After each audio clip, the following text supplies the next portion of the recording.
Senhora Presidente, senhores membros do Governo, senhor Primeiro-Ministro, senhoras e senhores deputados. Esta sessão legislativa que agora está prestes a terminar fica marcada pela resposta à pandemia que estamos a viver. Uma resposta que veio confirmar a importância e a necessidade de termos um Estado Social forte e robusto, capaz de permitir ao Estado dar cabal cumprimento às funções sociais que decorrem da Constituição.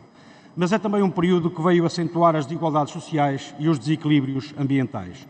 E sobre as desigualdades sociais, basta atender aos assustadores índices de pobreza de hoje, que contrastam de forma, aliás, cruel e imoral com os dividendos distribuídos pelos acionistas das grandes empresas como a EDP, CTT, Jerónimo Martins, Brisa, Galp Energia, Sonai, NOS e outras, que no seu conjunto arrecadaram 7,4 mil milhões de euros em 2020, ou seja, mais 330 milhões do que em 2019.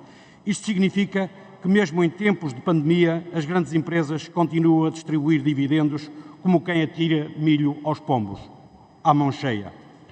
Seria por isso justo que o PRR olhasse com olhos de ver para os números da pobreza e que afastasse as grandes empresas de qualquer apoio público, porque, como percebemos, mesmo com a pandemia, continuam a engordar os seus lucros.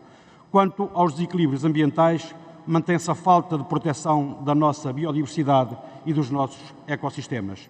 Áreas protegidas transformadas em lixeiras de plástico a céu aberto, como sucede no Parque Natural do Sudoeste Alentejano. Produções intensivas de olival ou amendoal que continuam a inundar a nossa paisagem, sobretudo a paisagem alentejana. Multinacionais a escolher localizações para a construção de importantes infraestruturas como aeroportos, ignorando o interesse público e ignorando também os danos ambientais provocados.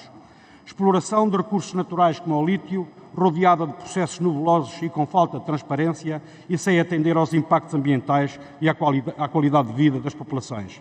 Sim, porque no Barroso não há medidas de minimização ou compensação possíveis face aos danos provocados pela mina, nomeadamente ao nível da água, mas também da biodiversidade. E se o processo avançar, bem podemos dizer que o Barroso já era. Para trás ficará o Barroso, mas também a importância e o modelo que representa a agricultura de montanha, sobretudo quando falamos da necessidade de combater as alterações climáticas. Mas nesta sessão também constatamos a continuada devolução do Governo às imposições da União Europeia, que não lhe permitiu diversificar as opções de aquisição de vacinas fora do quadro dos negócios que a União Europeia fez com meia dúzia de multinacionais farmacêuticas.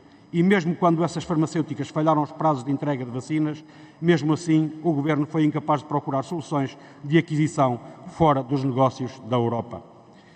Uma sessão marcada ainda pela tentativa do PS e do PSD de fugir ao escrutínio democrático, o que ficou visível a 3 níveis. Ao nível do próprio funcionamento desta Assembleia, com o fim dos debates quinzenais com o Primeiro-Ministro, com as dificuldades criadas para a discussão das petições em plenário e com a redução dos debates europeus. Depois, com a proposta cozinhada entre PS e PSD para as freguesias, que vai impedir muitas delas serem repostas, mesmo sendo essa a vontade das populações. E, por fim, mas não menos preocupante, com o descaramento do PS e do PSD em pretender alterar uma lei com o propósito exclusivo de passar por cima das câmaras municipais que deram pareceres que não agradam ao Governo em matérias tão importantes como a localização de um aeroporto.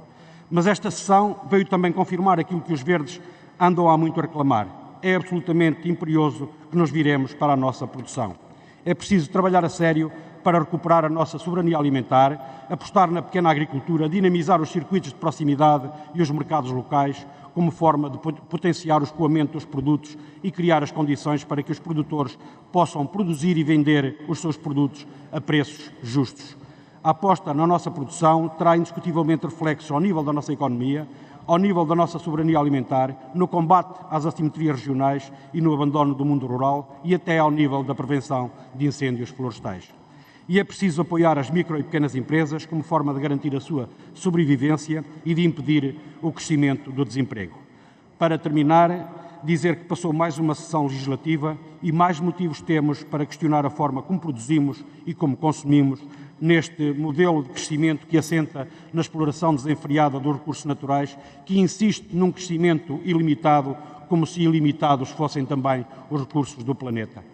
Para o futuro, vamos esperar que o país desconfine do ponto de vista da saúde, mas também do ponto de vista dos direitos de quem trabalha, da valorização salarial, dos valores ambientais e do respeito pelas decisões das autarquias locais, quer agradem ao Governo, quer não agradem ao Governo, quer agradem às multinacionais, quer não agradem às multinacionais. Disse.